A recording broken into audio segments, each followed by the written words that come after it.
Ready? I'm gonna touch it. Boop. Hell is empty and all of the devils are on this road. Oh yeah. I forgot.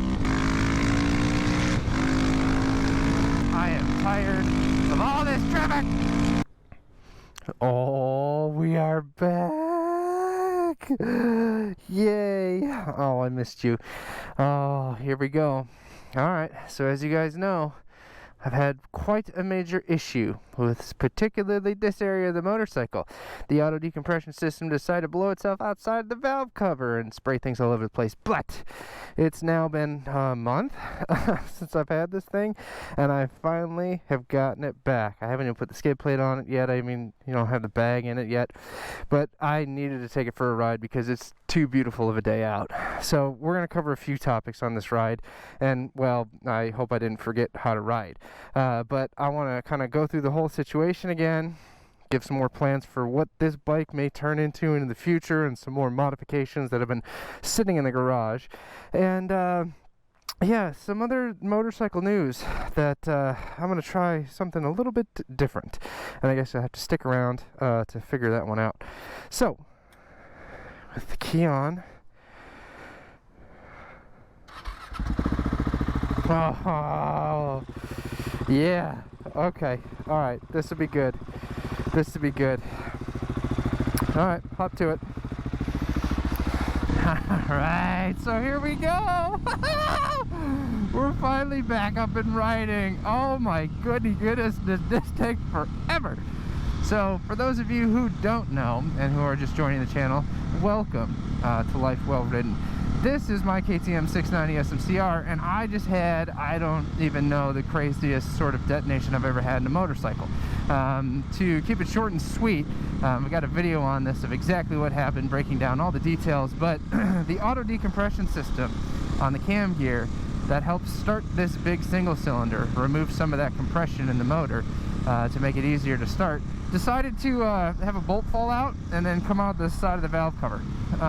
So that happened, yeah, about almost a month. Yeah, holy crap, like an absolute month ago.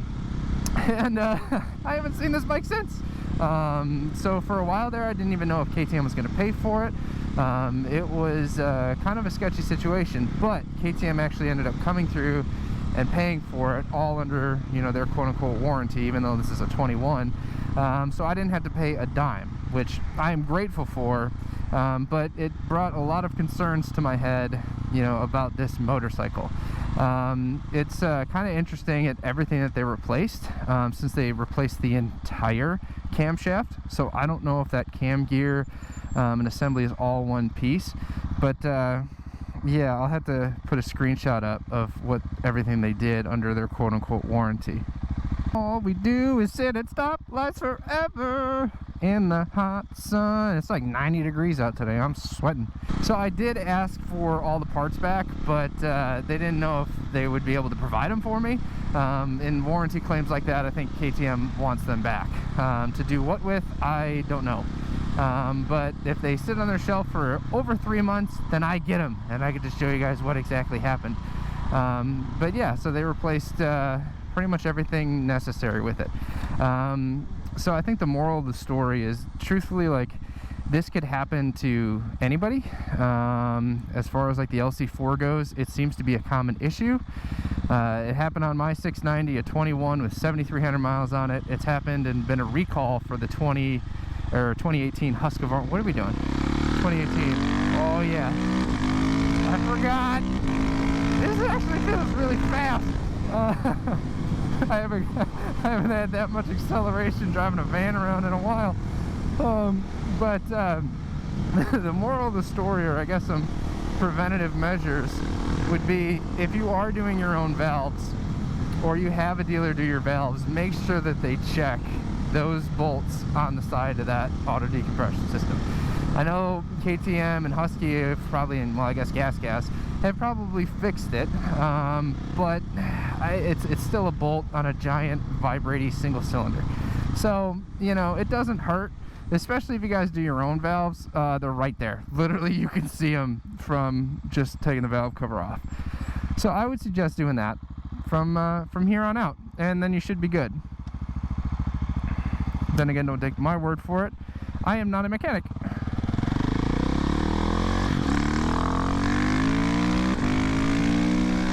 Oh, I forgot.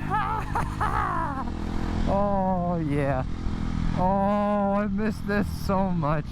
I needed this in my life. This is my stress reliever. This is my therapy.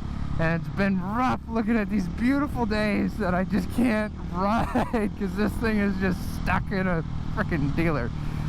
Oh, you know, I'm all for lane splitting. You know, just because I don't agree with sitting here and hoping that people behind me don't decide to kill me. But apparently in Illinois that ain't legal. Ready? I'm gonna touch it. Boop. I touched it. Hell is empty and all of the devils are on this road. I agree, Kentucky. I agree. Here we go.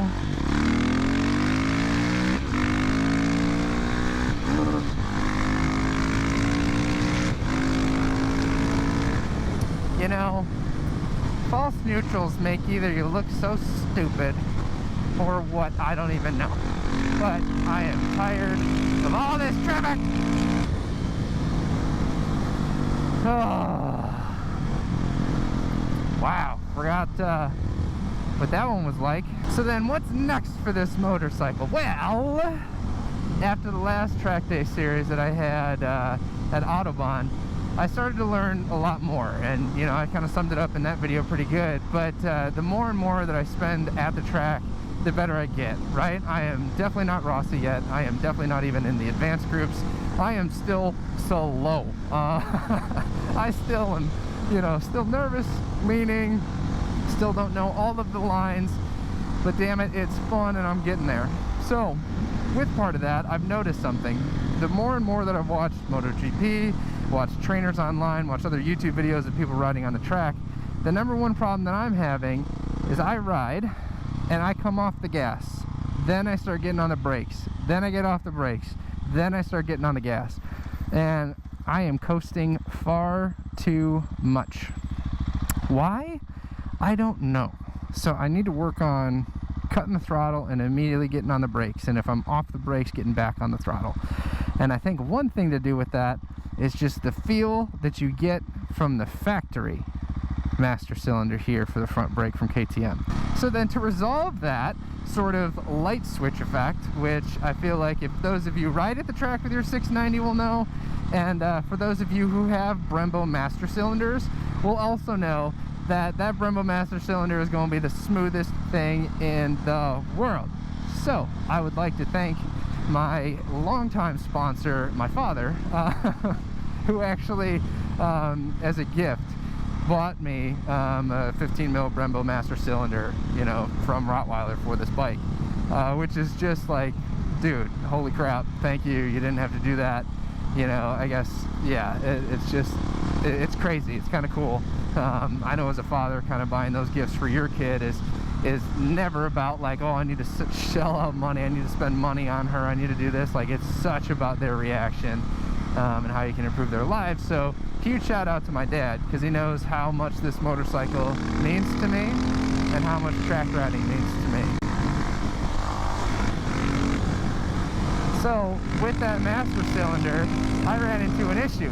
Yeah, these bark busters and these turn signal bark busters and the mirrors, they don't fit. So since they don't fit, yeah, I'm kind of screwed. So what I had to do was I'm going to be changing up the whole bar assembly. So I'm going to be putting the Brembo master cylinder on there. I'm going to put those little like hooky things on the end. I don't know what they're called, but I got some Bonamici ones that are really pretty cool. And then I'm going to take the turn signals from here and actually use those half C circle ones that clamp around your forks and put those on the front. I'm going to try to make them quick disconnect, so when I go to the track I can just literally unplug them and take them off the bike. That's the goal anyway. So that's pretty much what's going to be happening with this thing rather quickly. Yeah, I'm excited. It should help, especially with braking and that front brake feel. Oh, I come this way because I like this turn, because usually people just gravel.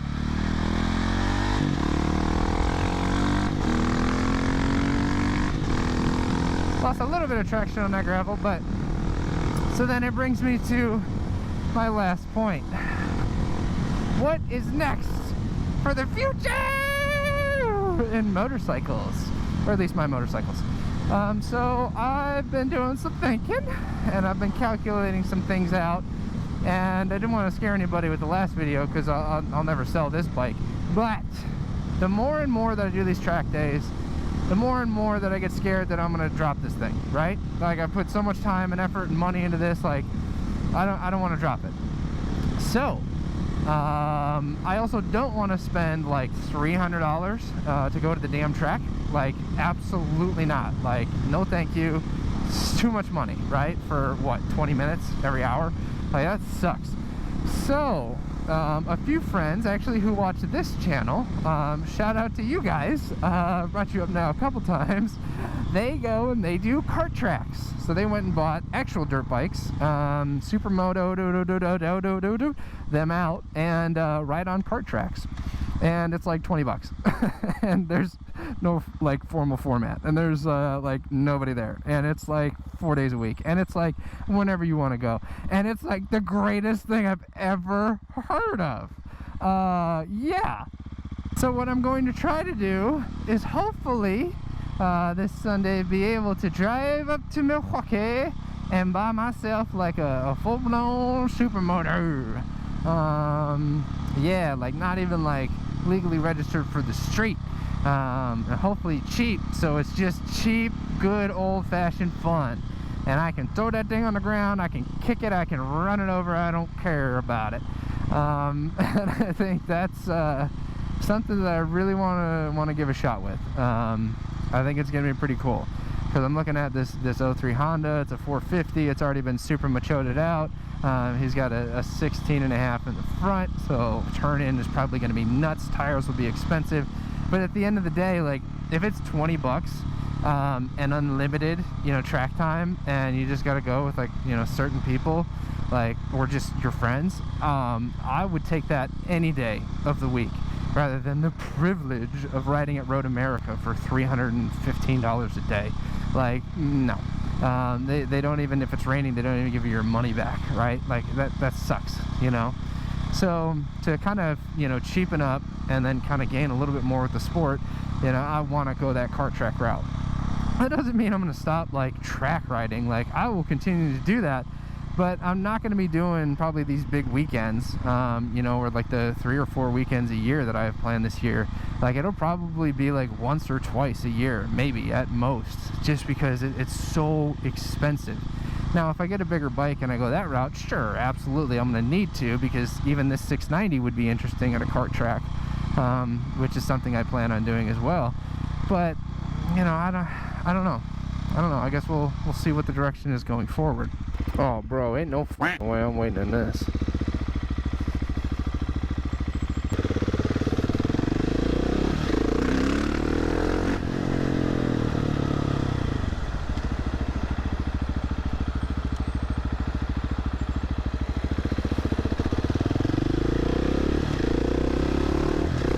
So I hope you guys enjoyed today's video.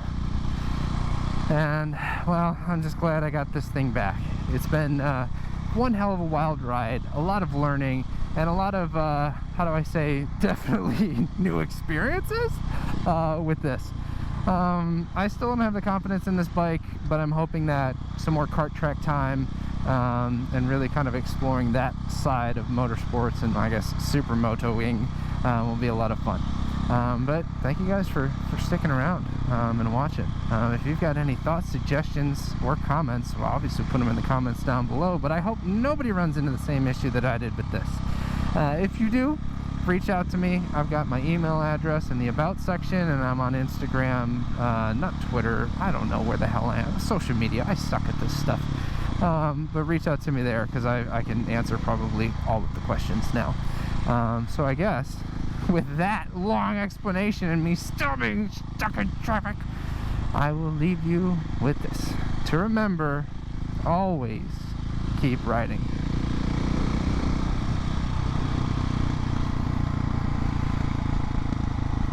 There's a cart track, see? Like something like that.